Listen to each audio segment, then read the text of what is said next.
Bonjour à tous et bienvenue pour cette nouvelle vidéo. Aujourd'hui, on va parler des TRN BX Pro pour bien commencer l'année.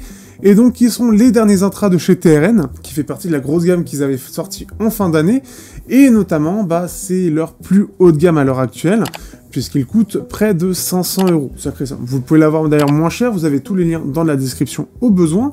Et donc, ce sont des intras qui sont pour moi déjà un coup de cœur, et qui sont déjà dans la lignée de TRN BX que j'avais particulièrement apprécié. Au menu, on a une amélioration au niveau du driver dynamique, au niveau des médiums avec une armature équilibrée supplémentaire, et des switches pour pouvoir changer la signature.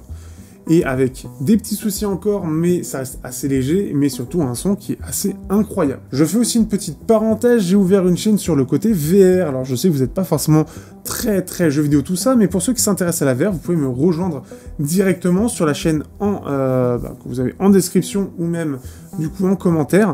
Ça me permettra de m'aider à me lancer là-dedans, et surtout si ça vous intéresse, il y aura un peu de technique, du jeu vidéo, des news aussi. Bref, on garde un peu la formule habituelle, et je reviens un petit peu à cette idée que la technique, le processeur, la résolution, tout ça, c'était mon truc que j'aimais bien, puisque la chaîne au départ c'était les jeux Android. Donc on revient à ça, et je sens que je vais m'amuser pas mal. Bref, c'est parti pour le test, et n'hésitez pas à vous abonner.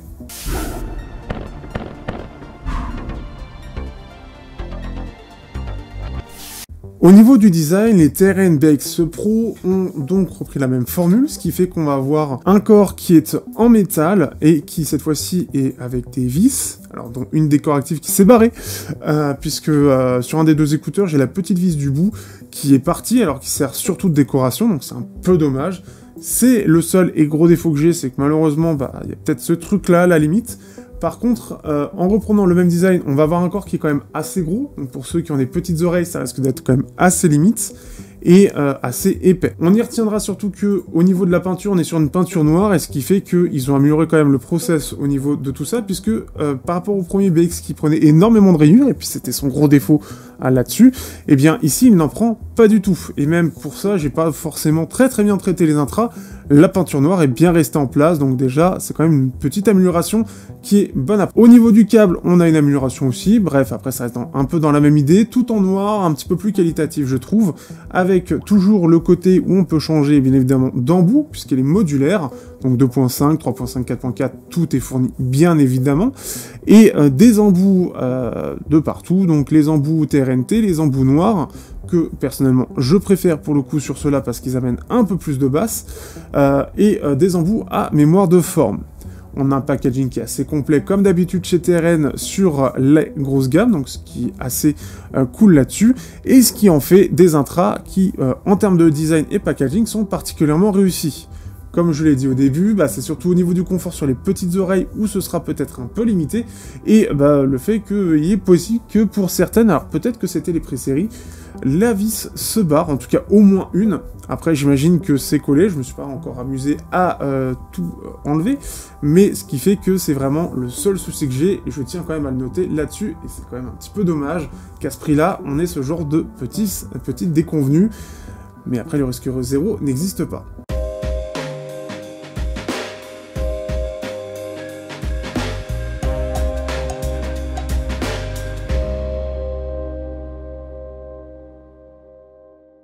Au niveau de la qualité audio, on se retrouve ici sur quelque chose qui est forcément un peu meilleur. Au niveau du driver dynamique, on a une nouvelle génération de drivers, donc ce qui fait qu'un peu plus performant. On va avoir cette fois-ci maintenant deux armatures équilibrées, un côté plus mid-basse et médium et l'autre un petit peu plus haut dans les médiums, et ensuite nos deux drivers électrostatiques Sonion qui sont bien affichés Sonion cette fois-ci par rapport au premier BX, mais ce qui fait qu'on reste dans l'ensemble sur tout ça. Donc en gros un driver supplémentaire et une amélioration des drivers et de la signature. Pour ceux qui avaient bien aimé les TRN BX et qui aiment bien les signatures TRN, vous allez particulièrement apprécier la qualité sonore de cela, et surtout clairement on a un très bon son. On a un driver dynamique qui est très performant, qui a beaucoup d'impact et beaucoup de profondeur, on a quelque chose de bien détaillé, qui est très agréable, déjà ça c'est une première chose. On a des médiums qui sont vraiment riches, qui sont vraiment bien détaillés, on a quelque chose de plutôt clair dans l'ensemble, avec des voix qui sont très détaillées aussi, sans être trop agressifs. Des aigus qui ressortent un petit peu par défaut, qui sont plutôt détaillés, qui par moment, on peut avoir un tout petit peu de sibilance selon les enregistrements, puisqu'on a ces aigus un peu en avant, un pic de clarté comme d'habitude qui est présent, et qui est bien détaillé, on a une excellente extension et beaucoup de détails. J'en parlerai en comparaison des TRN BX, mais pour le prix, on a quelque chose qui est vraiment ample dans l'ensemble. On a quelque chose qui est assez équilibré, puisque c'est une signature équilibrée qui est assez réussie, une scène qui est bien large, on a quelque chose de vraiment bien détaillé pour le prix, et quelque chose d'assez naturel. Ils sont pas très fatigants, on a quelque chose qui est vraiment fun. Ce qui va ajouter un petit peu aussi sur la qualité sonore de tout ça, c'est les switches.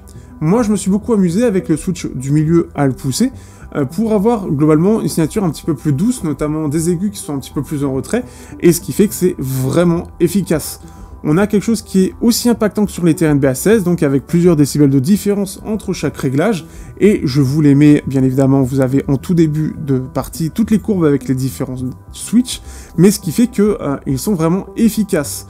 Personnellement, je prends le côté plus doux, je suis beaucoup orienté sur le côté électro, notamment ma playlist Wave Music où j'adore ça, et vraiment, là-dessus, les TRN BX sont très très bons sur ce point-là.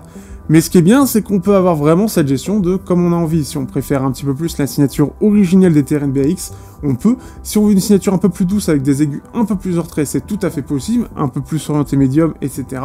On a tous ces choix-là. Donc c'est vraiment réussi de ce point de vue-là, et on a vraiment ce choix qui est très très agréable.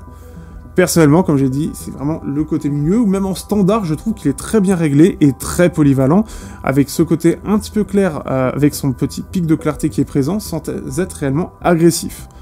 Donc, si vous cherchez vraiment des intras très détaillés, vraiment à ce prix-là, encore une fois, ils se défendent extrêmement bien. Vous pouvez les avoir en plus un peu moins cher sur Efigo, mais ce qui fait que, en termes de son, ils sont vraiment très très bons. En plus, comme on a ce design semi-ouvert, on va avoir quelque chose qui est assez large en termes de scène, on va avoir des aigus qui respirent, et ce qui fait qu'en plus on a cet effet un peu moins fermé, un peu plus diffus, un peu plus naturel dans l'ensemble, qui va ressortir. Au niveau de l'isolation, on est un petit peu comme les TRN BX, on a le côté semi-ouvert, ce qui fait qu'il sera quand même un peu moins bon que des intras complètement fermés, mais se défendent tout à fait bien. Comme on a la musique qui peut être assez fort, du coup ça va plutôt bien masquer les produits, enfin les bruits environnants.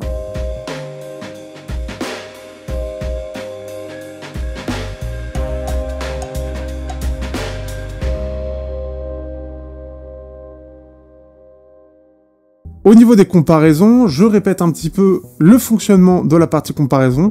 Je prends les TRN BX Pro, je trouve un morceau qui marche plutôt bien, et ensuite je compare avec d'autres intras qui sont un petit peu dans cette même idée ou dans ce même ordre de prix. Et donc ça me permet de dire qu'est-ce que vaut les intras par rapport aux TRN BX Pro, qu'est-ce que je remarque, et est-ce qu'ils sonnent moins bien ou mieux que les TRN. On va commencer avec les TRN, enfin les Penon 10e anniversaire qui sont sortis il y a quelques temps, environ 500 €, un petit peu moins, donc 440, ils sont à peu près au même prix en gros. Ici on a pareil, quelque chose d'assez complet en termes de driver, on a pas mal de choix de driver, on a du piezo notamment, et ce qui fait que on est sur quelque chose qui, alors déjà je trouvais les Penon pas forcément incroyables en termes de technique, mais c'est quelque chose qui se ressent un peu plus ici encore. On a une basse qui est un peu moins profonde, un peu moins dynamique, j'ai trouvé même un peu moins détaillée, des médiums qui sont plus clairs, moins chaleureux avec moins de corps, des aigus qui sont un peu plus en avant, des extrêmes qui sont encore plus en avant, et en plus j'ai fait attention à la source pour bien comparer, parce que j'ai pris du coup le petit DAC qui permet à ce que les Penon fonctionnent bien dessus. On a un pic de clarté qui scintille et qui fait que ça fait moins naturel, une scène qui est un peu plus centrale, c'est un peu moins détaillé dans les aigus, bref, je trouve que globalement, on est sur quelque chose qui est un peu en dessous. C'est déjà quelque chose que j'avais remarqué, mais je trouve qu'on est plus sur quelque chose qui est brillant, mais qui est aussi un peu moins technique, notamment au niveau du driver dynamique qui, clairement, se débrouille beaucoup moins bien que ce que propose TRN. Si on compare avec les TRN BX originaux, les premiers, ceux déjà qui avaient montré que TRN mettait la barre assez haut en termes de prix et en termes de configuration, eh bien, pour rappel, du coup, on a juste un driver en moins et un driver dynamique qui est d'ancienne génération. On a donc une basse qui est moins profonde et moins dynamique, ça se ressent vraiment aussi, des médiums qui sont plus clairs, des aigus qui sont plus en avant. On sent que globalement c'est moins dynamique et moins détaillé, ça va se ressentir surtout sur les médiums et les aigus, je trouve, où ça ressort déjà pas mal. On sent que le driver supplémentaire ajoute vraiment quelque chose en plus, quelque chose de vraiment plus fin en termes de médium, et vraiment quelque chose plus sympathique sur cette version Pro. Les extrêmes aigus, c'est à peu près équivalent, par contre on a une scène qui est moins large, et globalement c'est moins détaillé, et quand même un peu plus fatigant, on a quelque chose d'un petit peu plus agressif, je trouve. Mais vraiment, la différence entre les deux se ressent, et je pensais pas forcément que ce serait à ce point-là. Les petites modifications qu'ils ont fait en termes de signature, mais aussi le fait qu'ils ont mis à jour un petit peu les drivers dedans, montrent vraiment que c'est une version pro de CBAX, et surtout, en plus de ça, on a l'ajout des switches qui permet d'avoir un peu plus de clarté ou un peu moins, quelque chose d'un peu plus doux par rapport au BX, et c'est un vrai plus en plus de ça. Si on compare au Sennheiser IE600, le monodriver avec l'un des intras les plus petits et les plus chers qui existent avec les IE900, on a quelque chose qui est plus neutre, et ça se ressent tout de suite. On a quelque chose d'un petit peu plus linéaire au niveau de la basse, on a une basse qui est quand même moins profonde, un médium qui est plus fin, plus clair, avec moins de corps et plus d'aigus. On sent vraiment que on a quelque chose qui est un petit peu moins... ça donne ce côté un peu moins naturel, un peu plus analytique si on est en comparaison des deux. Et on a aussi des extrêmes qui sont plus scintillants, une scène qui est moins large, on a un effet moins ample et moins détaillé. Donc clairement, pour moi, ils sont au-dessus des IE600, pas forcément en termes de signature, ça reste encore un petit peu différent, mais ils sont au-dessus techniquement et ça se ressent réellement. C'est plutôt logique, mais c'est quand même à noter, les BX Pro en termes de performance sonore sont vraiment bons. Et pour terminer, on va comparer avec les TRN BA16 sortis récemment. La particularité de ces intras, c'est surtout qu'on a 16 drivers dans un corps très compact, 16 armatures équilibrées, pour environ 250 €. Bon, clairement, déjà, ce qui va ressortir tout de suite, c'est que c'est plus neutre, et c'est logique. On a une basse qui est clairement moins profonde, et c'est aussi logique. On est avec une armature équilibrée, ce qui fait que ça va clairement pas être aussi profond. Une voix qui est un peu moins chaleureuse, un aigu qui est un peu plus en avant, un pic de clarté qui est aussi un peu plus en avant pour ce côté détaillé. C'est clairement beaucoup plus fait pour des styles beaucoup plus calmes.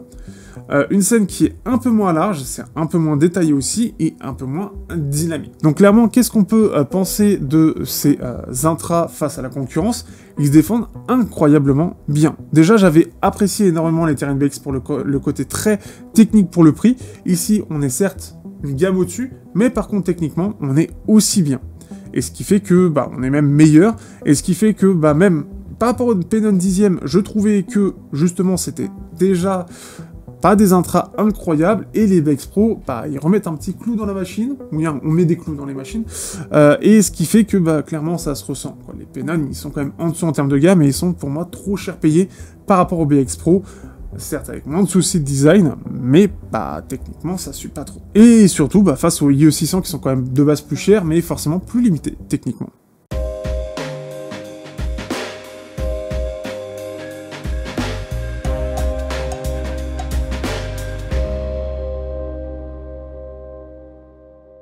Du coup, que peut-on conclure des TRN BX Pro?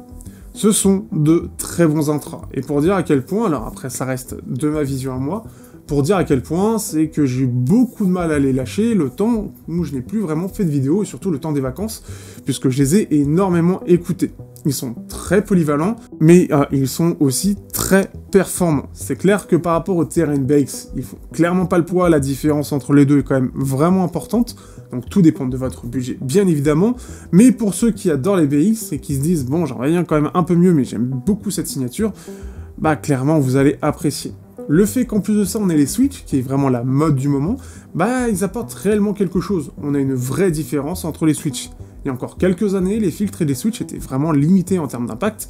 Ici, on a un vrai gros impact. Son petit mode, pour être plus sur le côté électro, le côté un peu plus basseux, un peu plus doux dans les aigus, c'est vraiment incroyable, et on a un son qui est vraiment terrible.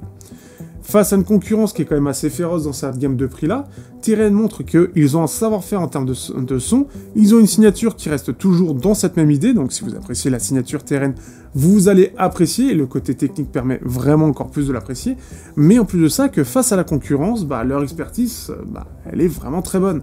On a un très bon son, qui est très agréable, et c'est vraiment cool de voir ça.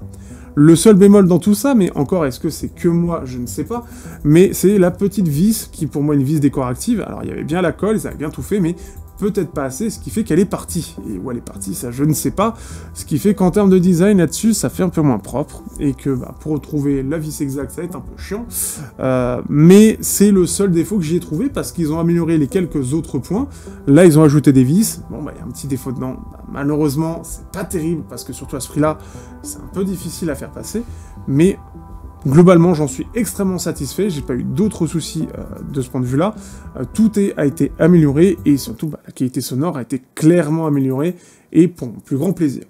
Si vous êtes intéressé, que vous avez de l'argent à perdre, n'hésitez pas, vous avez le lien dans la description, notamment Ifigo si jamais, ce sera surtout beaucoup plus intéressant d'aller chercher là-bas, parce qu'à l'Express, vous pouvez pas.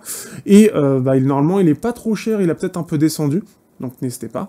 Et puis sinon, n'hésitez pas à rejoindre le Discord, vous aurez plein d'autres avis. Alors, des TRN, PX Pro, il n'y en aura pas beaucoup, mais si vous cherchez une petite communauté sympathique et très active, qui compare beaucoup de choses, et qui vous font perdre votre argent, n'hésitez pas à les rejoindre. On est près de 600, alors n'hésitez pas. Ciao à tous, et surtout, amusez-vous bien.